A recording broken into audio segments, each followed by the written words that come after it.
청은 지난 4월과 5월 전북 익산과 충남 천안에서 발생한 20대 여성 2명의 연쇄 살인 사건의 용의자로 23살 박모 씨를 붙잡아 구속영장을 신청했습니다. 돈이 필요했습니다. 집 형편도 어렵고 나 혼자 또 일하려고 해도 힘들고 그래서 그랬습니다.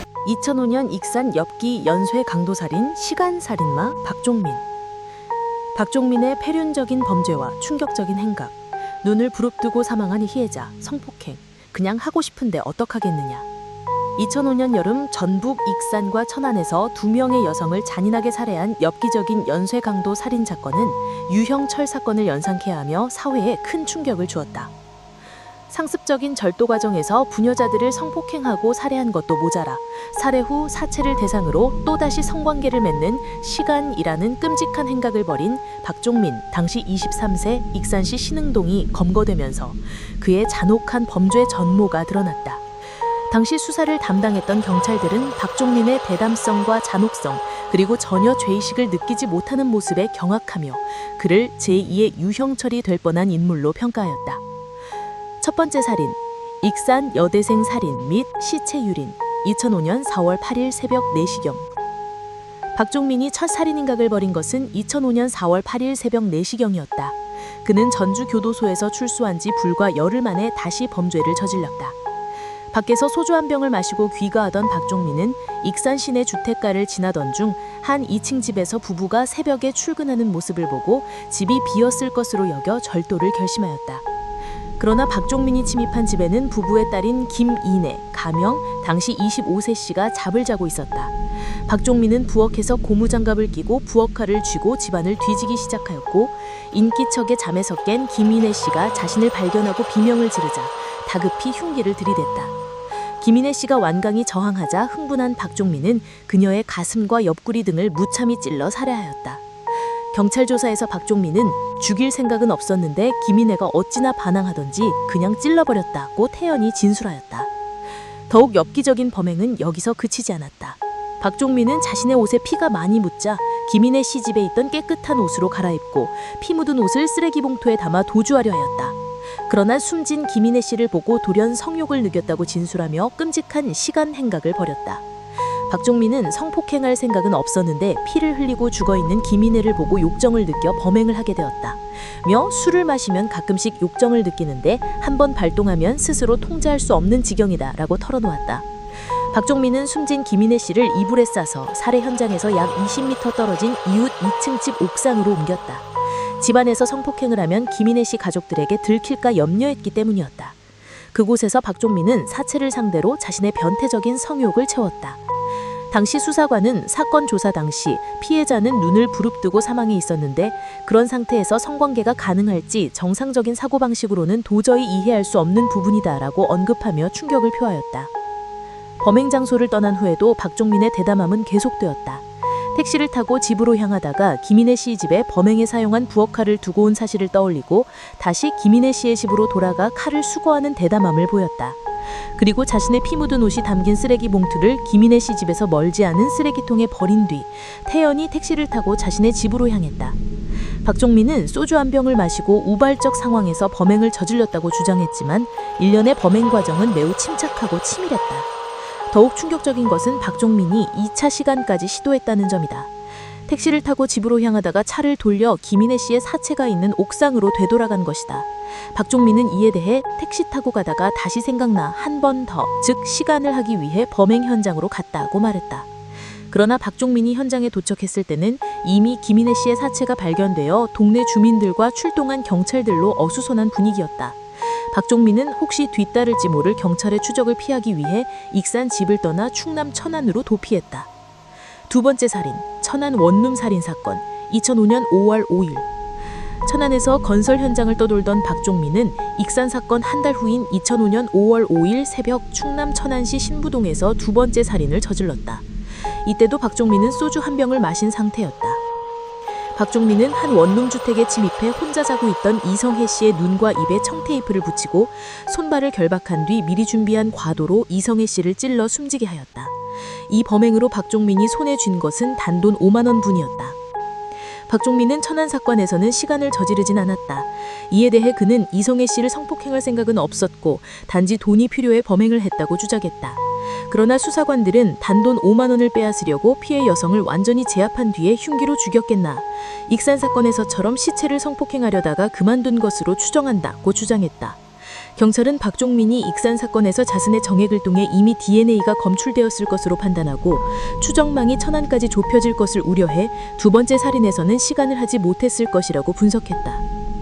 박종민의 엽기적인 범행 수법과 잔혹성, 반항하면 죽는다. 박종민은 단순히 금품을 훔치는 데 그치지 않고 자신의 범행을 목격하거나 저항하는 여성을 잔혹하게 살해하고 시신까지 훼손하는 엽기적인 행태를 보였다. 그의 범행은 단순 강도살인을 넘어 인간으로서 상상하기 힘든 극도의 잔혹성을 드러냈다. 출소 직후 시작된 살인행각과 표적. 경찰에 따르면 박종민은 이미 5번이나 강도, 강간 등의 혐의로 교도소를 드나들던 전과 오범이었다. 최초 살인 사건이 발생한 시점은 그가 전주교도소에서 출소한 지 불과 열흘 만의 일이었다. 이는 그가 교도소 출소 후에도 범죄에 대한 아무런 죄의식 없이 곧바로 다시 범죄를 계획하고 실행했음을 보여준다. 박종민은 주로 비명을 지르거나 거세게 반항하는 여성을 살해했다. 경찰 관계자는 피해자는 모두 박종민의 범행을 목격한 인물들이라고 설명했다.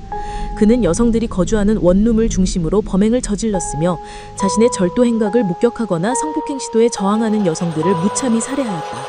의도적으로 여성만을 골라 죽인 것은 아니었지만 성폭행을 하려는 과정에서 자신에게 반항하는 여성들을 표적으로 잔혹하게 살해한 것이다. 치밀한 준비와 충격적인 범행 과정.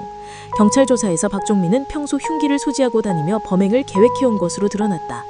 절도를 목적으로 한 위험용 흉기였지만 반항하면 살해할 것이다 하는 의도를 가지고 있었다. 그의 범행은 단순 우발적 살인이 아닌 미리 계획된 잔혹한 의도를 내포하고 있었다. 특히 이 사건을 접한 경찰 관계자들은 박종민의 충격적인 범행 수법에 경악을 금치 못했다. 전북지방경찰청 광역수사대 장승호 수사관은 상상을 초월한 충격적인 살인사건이라며 박종민이 범행 현장에서 사체를 상대로 성관계를 가진 뒤 다시 현장에 돌아와 죽은 김인혜를 상대로 재차 성폭행하렸다는 사실에 깊은 충격을 받았다.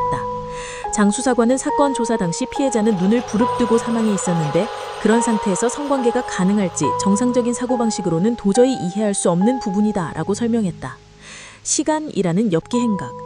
사체와의 성관계는 강력범죄를 담당하는 형사들조차 거의 경험하기 힘들 만큼 매우 특이하고 엽기적인 범죄 행위이다. 장 수사관은 사체와 성관계를 갖는 것은 그렇게 흔한 일이 아니다라고 강조하며 박종민의 범죄가 얼마나 비상식적이었는지를 시사했다. 박종민은 피해자가 피를 흘리며 죽어가는 상황에서도 계속해서 절도 행각을 벌인 뒤 범행을 마치면 이미 사망한 피해자와 성관계를 갖는 엽기적인 행동을 보였다. 그는 범행을 저지를 때마다 소주 한 병을 마신 상태였던 것으로 보아 몽독적인 살해와 더불어 끔찍한 시간을 즐겼던 것으로 판단된다. 이는 그의 범죄가 단순한 욕구 충족을 넘어선 병적이고 도착적인 성향을 띠고 있음을 보여주는 대목이다. 그의 잔혹하고 엽기적인 범행 수법은 당시 사회에 큰 충격과 공포를 안겨주었다. 범인 검거 및 수사 과정. 2005년 8월 천안 사건 후 박종민은 경찰의 추적망에서 벗어나기 위해 서울로 도피하여 막도롱을 하며 숨어 지냈다. 하지만 당시 경찰은 이미 범인에 대한 몇 가지 단서를 확보한 상태였다. 익산과 천안 살인사건 현장에서 동일한 형태의 족번이 발견되었고 두 사건의 범행 수법에서 유사점이 발견되어 동일범에 의한 연쇄살인 쪽에 무게를 두고 수사를 벌였다. 특히 익산 사건 현장 인근에 버려진 범인의 옷에서 무슨지라는 세탁 라벨이 발견되었고 경찰은 무슨지라는 이름이 들어가는 전국 세탁소와 무숙방 시설, 원룸 등 2만 개 요소를 대상으로 문문 수사를 진행했다. 또한 익산 사건의 범인이 이 지역에 상당한 지리감이 있으며 범인의 잔인성으로 보아 살인이나 강간 전과가 있는 자의 소행일 가능성이 높다고 판단해 충청 전남 지역 동일수법 전과자와 최근 출소자 중 소재 파악이 되지 않은 2만 5천 명을 정밀 분석하며 수사망을 좁혀나갔다. 박종민의 휴대폰 행적도 결정적인 단서가 되었다. 익산 살인사건이 일어난 날부터 휴대폰 배터리를 빼놓고 사용하지 않다가 5월 1일 천안에서 잠시 켜뒀다 꺼진 것이 포착된 것이다. 이로써 박종민이 익산과 천안을 오가며 범행을 저질렀다는 정황이 포착되었다. 그리고 마침내 2005년 8월 7일 일거리가 떨어져 다시 고향 익산과 전주 등지를 배회하던 박종민은 후배와 함께 훔친 차를 타고 절도 행각을 벌이던 중 연고지 두근에 잠복해 있던 수사팀에 의해 체포되었다. 체포 당시 박종민은 왜 나를 잡아가려고 하느냐며 강하게 저항하였다가 경찰이 익산 유전자 확인만 하면 끝난다 하고 조용히 말하자 갑자기 표정이 변해 결국 다 말하겠다. 사실은 내가 다 했다고 자백하기 시작했다. 범인의 심리 및 재판 결과 박종민은 강도살인 및 사체훼손, 강간 등의 혐의로 구속 기소되었다. 그는 경찰 조사 과정에서 전혀 죄의식을 느끼지 않는 모습을 보여 경찰 관계자들을 경악하게 만들었다. 현장 검증에서도 소름 끼칠 만큼 담담하고 당당한 태도를 보였다. 경찰이 묻지도 않은 내용까지 구체적으로 설명하며 피해자의 집 냉장고가 위치가 바뀌었다, 목이 말라 물을 꺼내 마셨다 등 비상적인 침착함을 보였다.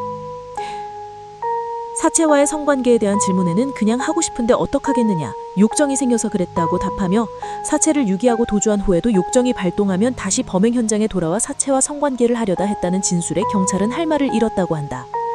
기자들과의 인터뷰에서도 어차피 무기징역 정도가 될 텐데 아무려면 어떤가, 성폭행, 살인 등을 더 저지를 계획이었는데 잡혀서 차라리 잘 됐다 등 썸특한 모습을 보였다. 그는 경찰 조사 내내 잡히지 않았다면 계속 성폭행과 살인을 하려고 하였다고 진술하며 경찰의 발빠른 검거가 이루어지지 않았다면 더 많은 피해자가 발생했을 가능성을 시사했다. 박종민은 강도 강간 등의 혐의로 복역하다가 2005년 3월 말 출소한 상태였다. 전남 여수가 고향인 그는 야식집 종업원으로 일하는 홀어머니와 척추 장애를 안고 있는 형을 둔 어려운 가정 형편으로 인해 고등학교도 마치지 못한 채 중퇴하였다. 당시 경찰 관계자들은 박종민이 정신과 치료를 받은 적은 없지만 병적일 정도로 성에 집착하는 경향을 보였다며 정신감정을 의뢰해야 할 정도라고 설명하였다. 법원은 박종민에 대해 무기징역을 선고하였으며 그는 현재 복역 중인 것으로 알려져 있다. 제2의 유영철과의 비교. 당시 경찰과 범죄심리 분석가들은 박종민의 범행에서 연쇄살인마 유영철과의 여러 공통점을 발견하며 그를 제2의 유영철로 평가했다. 잔혹하고 엽기적인 범행 수법. 박종민의 사체와의 성관계는 상상을 초월하는 엽기성을 보였다. 유영철 역시 범죄를 숨기기 위해 사체를 절단하고 유기하는 등 비정상적인 범죄 행동 양식을 보였다. 무동기 범죄. 두 사람 모두 범죄 동기가 불분명하고 피해자와의 인과관계를 찾기 어려운 무동기 범죄의 양상을 보였다. 박종민은 자신에게 반항하거나 범행을 목격한 여성들만 살해하였고 유영철은 부유층에 대한 반감과 여성에 대한 혐오감 때문에 범행을 저질렀다. 이는 극단적이고 원초적인 반발 심리가 작용한 것으로 분석되었다. 불우한 가정 환경. 박종민과 유영철 모두 가난, 가정 해체 등 불우한 가정 환경을 경험했다는 공통점이 있었다. 이는 일부 범죄 심리 분석가들이 이들의 범죄 배경으로 꼽는 부분이다. 죄의식 부재. 경찰에 검거된 후에도 죄의식을 전혀 드러내지 않은 점도 공통적이었다. 유영철이 수사의 허점을 지적하고 공개적으로 면박을 주었던 것처럼 박종민 역시 현장 검증에서 경찰이 발견하지 못한 부분까지 지적하며 담담한 태도를 보였다. 이 사건은 상식을 뛰어넘는 충격적인 범행과 죄의식 없는 가해자의 모습으로 당시 사회에 깊은 우려를 남겼다. 사건을 담당했던 경찰 관계자는 다시는 이 같은 충격적인 사건이 발생하지 않기를 바란다며 충격적인 살인의 목적이나 인과관계가 없는 경우가 많아 앞으로 어떤 엽기적인 범죄가 일어날지 걱정된다고 말하였다. 이 사건은 우리 사회의 어두운 단면과 함께 특정 범죄자의 불우한 성장 배경이 어떻게 극단적인 범죄로 이어질 수 있는지에 대한 질문을 던졌다.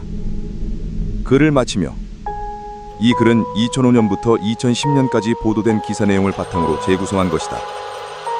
사건 발생 후 20년이 지난 지금 계속해서 벌어지고 있는 범죄들을 보면 앞으로 어떤 엽기적인 범죄가 일어날지 걱정된다던 당시 수사경찰의 우려가 현실이 된 듯해 매우 씁쓸한 심정이다.